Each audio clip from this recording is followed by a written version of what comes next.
Hey everybody, this is Andriy from the Good Subscription Agency, and today I wanted to talk about my subscription health scorecard. How do you optimize your brand to be routine economy first? And this is basically the checklist that I go through with every brand that we work with to understand what areas of improvement they can do from an organizational standpoint, from a website standpoint, and from an email standpoint to make sure they're maximizing lifetime value of their subscribers and they're not missing anything on subscriber acquisition or subscriber retention. So I'll walk you through a couple of the pieces of this questionnaire so you can do a little self-assessment and understand where you're sitting as far as subscription optimization goes. So the first and foremost piece that I'm going to talk about is I like to talk about the organizational structure and really the heart and soul of the business and the people running your business. And the question when it comes to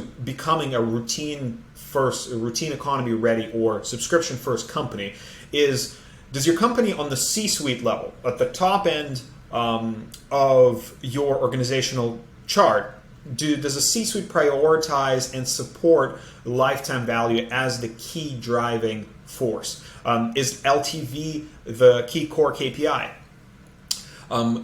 Is there a dedicated person on the team who's responsible for taking care of that particular KPI? If there's a dedicated person, that means a lot. Sometimes brands outsource this to somebody like, for example, myself and my team to say, okay, well, we have plenty of things on our plate.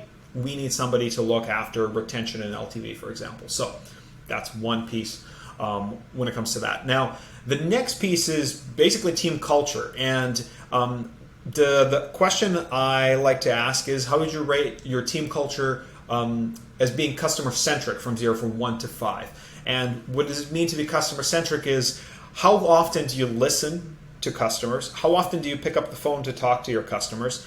Do customers have an active and promoted channel for feedback collection that's not reviews, but specifically feedback? So that's, and fundamentally that really comes down to things like customer support and how proactive is support around asking and soliciting feedback, product or experience feedback from current or basically current or new subscribers as well. Then let's talk about the funnel itself and the customer journey. After those organizational pieces are covered, I like to ask a question, basically focus around the marketing funnel. Is it focused around the ideal subscriber persona? Are your landing pages focused around subscriber conversions? And is your top of funnel and mid funnel messaging and creative focusing around that ideal subscriber and the subscriber experience that you're trying to convert? Because retention fundamentally really starts with acquisition, because you cannot retain customers who are there for a quick who are basically deadbeat customers who would never purchase multiple orders anyway. So you need to train your marketing and your algorithms as well to target and prioritize customers who have long lifetime value. So then the next piece is subscription opt-ins. Are you actually defaulting to subscription as the default option on your product pages and in your purchase flow? Are subscriptions the no-brainer choice to pick when purchasing on your website for the first time? Basically, that's really the question. Then after that, you can talk about the intro offer, and is there an optimal price point set for LTV? Is there room for improvement on the subscription offer itself? Have you done the optimization to look at lifetime value of subscribers versus non-subscribers and figured out what is the combination of, is it free shipping? Is it a discount? Is it an annual prepayment discount? All of these things, how well have those been tested and optimized? Then ongoing pricing. My question to the team is, how optimized is ongoing pricing to customers that are existing and already keep purchasing? Because brands typically like to Everybody likes to complain about cable companies and how they promote new customers, deals that are better than existing customers. You don't want to fall into that trap. You want to be able to incentivize and create progressive potential discounts for your subscribers. Obviously, you don't have to drive your margins into the ground, but prioritizing ongoing pricing for subscriber retention is really important. The second, or after that, we're talking about onboarding. So somebody has become a subscriber now. They've gotten through a marketing funnel. They opted into subscriptions. They got your intro offer.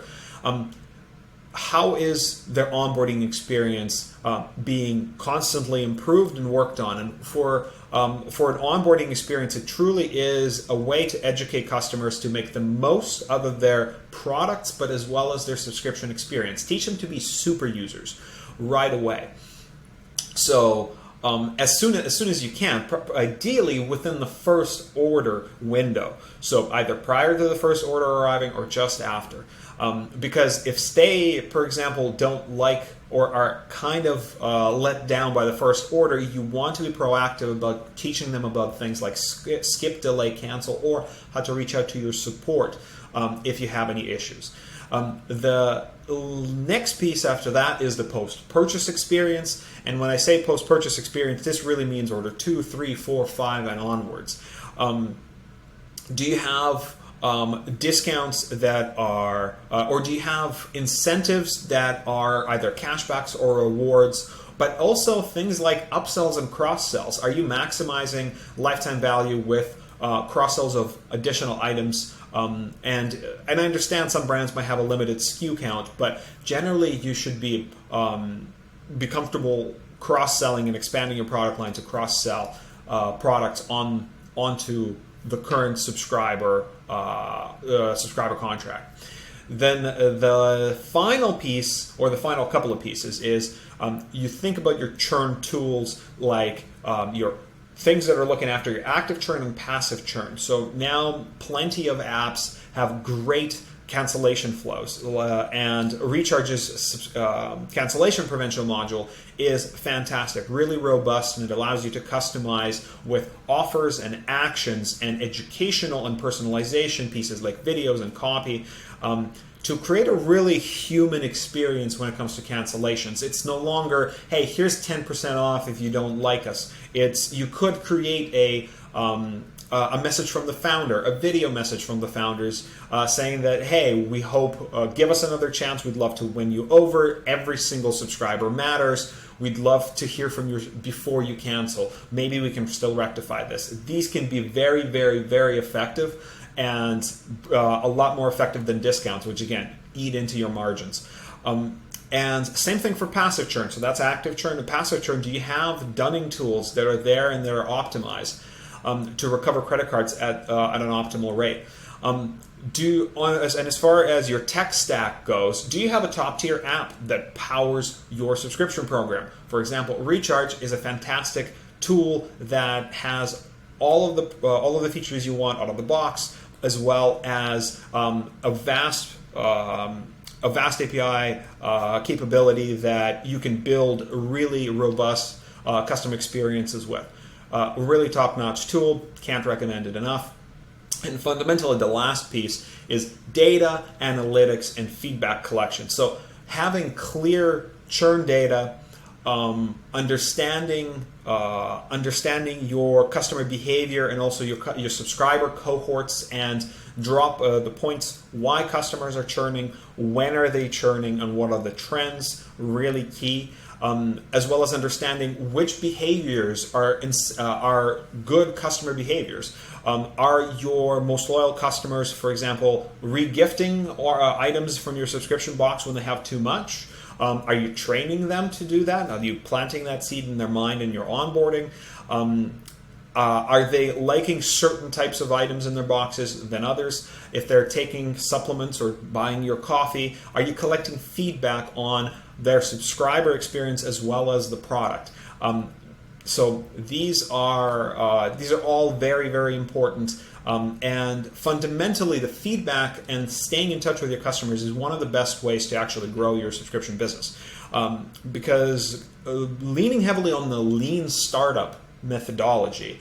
This idea of thinking of your business and your subscription MRR and your subscription revenue as almost like a software as a service tool, where you have to keep in mind monthly recurring revenue and churn, which are fundamentally KPIs that came from the SaaS world and now are being kind of domesticated in the D2C space. These practices have been, and the idea of building a highly retainable product like SaaS has figured out is really down to a lot of continuous product improvements. So the process of basically hypothesis experiment and data collection and iteration is coming from the software world, and we have to embrace that in the D2C subscription world. I really think it's the way to go. And the best way to retain somebody and extend their customer lifetime is really, truly through really great product first and foremost. So constant product improvement is key. Okay, well, fundamentally, what does this all come down to? If you go through the self-assessment and give yourself from 0 to 5 on all of those questions, and you land somewhere between 0 to 26, I call this is a garage band setup. You can play music, yes, sounds come out, but you're not quite there. If you give yourself somewhere between the 27 to 43, that means I call this is the first album phase. You got a record. You have some traction, you have subscribers, somebody's listening to you. However, there's still some rough edges that you can continuously be working on. And at the end, if you're 44 plus on this scorecard, that means you're really a rare breed. You are truly a subscription first brand. Your top executives are all about the subscription lifestyle. You understand the value of subscribers as the profit engine of your business, and profit means new customer acquisition and growth. Your team is all on board, and they're really customer focused, and they're really feedback focused. Your marketing is in tune, and it's acquiring specifically subscribers and people who'll be sticking around for a long, long time.